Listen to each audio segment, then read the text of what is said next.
I really think that these two watches are just perfect. What's up, my fabulous watch people? You know that famous watch that everyone seems to have a silver and white dial version of, the Rolex Datejust? Well, this is its younger twin, the Rolex Date reference 1503. They dropped the just in the title as if it's not just the same watch, but in a smaller case. If I had to guess, they probably just did it because less text looks better, proportionally speaking, on the smaller dial. But the 34mm is the only one to receive the date name.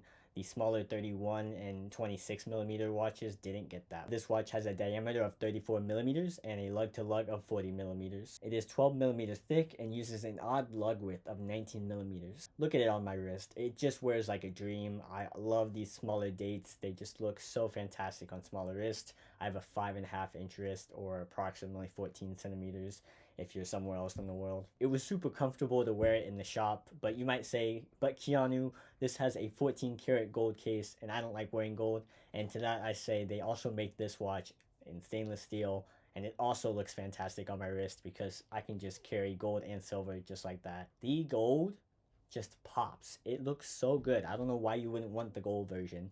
It just looks so amazing. I love how with the gold, the fluted bezel kind of stands out more. Of course, the champagne dial is going to last a little bit longer than those silver painted dials. I know mine had like a bunch of spots on it eventually, whereas these gold champagne dials seem to last a little bit longer. The gold dial on the gold case is just so loud. I don't know how a small watch can be so loud on the wrist. I just think it looks fantastic, and I love strutting around, thinking, well, if you're wearing this, you have a massive budget for watches, or you have massive debt. One of the two. It's no in between. Some people might say it's a boring design, and to that I just say it's classic. I mean, there's a reason why Rolex is recycling this design for decades now. I mean, you look at the old ones and you look at the new ones, you won't be able to tell the difference. And at the end of the day, it's still a Rolex. I mean, it's still gonna have that screw down crown, that screw down case back. It's gonna have that bomb proof automatic movement that just keeps ticking. I've had experiences wearing several vintage Rolexes that never stop and always keep great time, but I can't say the same about Omega.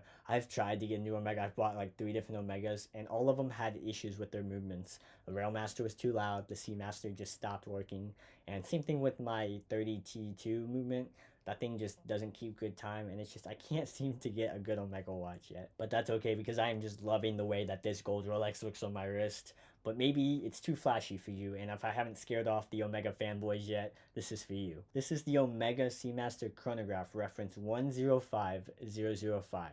And this watch is from 1966, and wait for it, it comes with the popular Omega chronograph movement, the 321. There's a lot of reasons why this movement is so popular. It's the movement that survived all the NASA testing and went to the moon.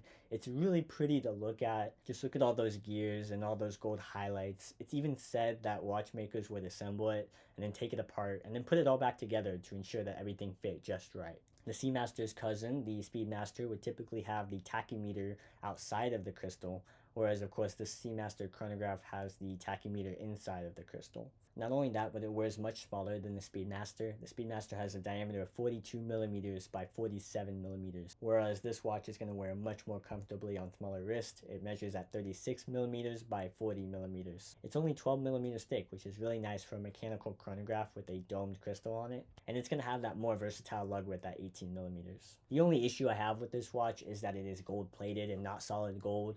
This causes the gold to rub off mainly on the pushes because they were being operated a lot. This of course means that Rolex is definitively better than Omega, and I won't be taking any other factors into consideration. Anyways, I'm so glad that I was able to spend some time with these watches, and I was able to share some footage with you guys. I went into my local watch shop, and my old boss was there, and he let me film them, and he wouldn't let me take him out of the shop, so make sure you like this video and let him know.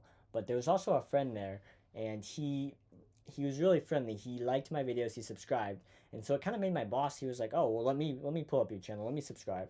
And so he pulls up my videos and he starts watching my videos out loud. I'm like, what the hell, dude? Like, and it's so awkward to hear your voice out loud, and then to hear it out loud in front of your boss who's like 60 or whatever. I mean, he's probably not that old, that was just me.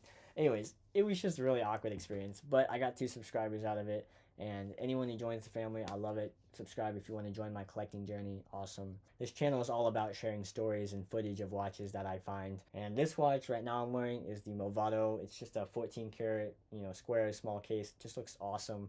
And whatever you're wearing, put it in the comments below. Go check out this video I just put for you, and I'll see you over there. Peace.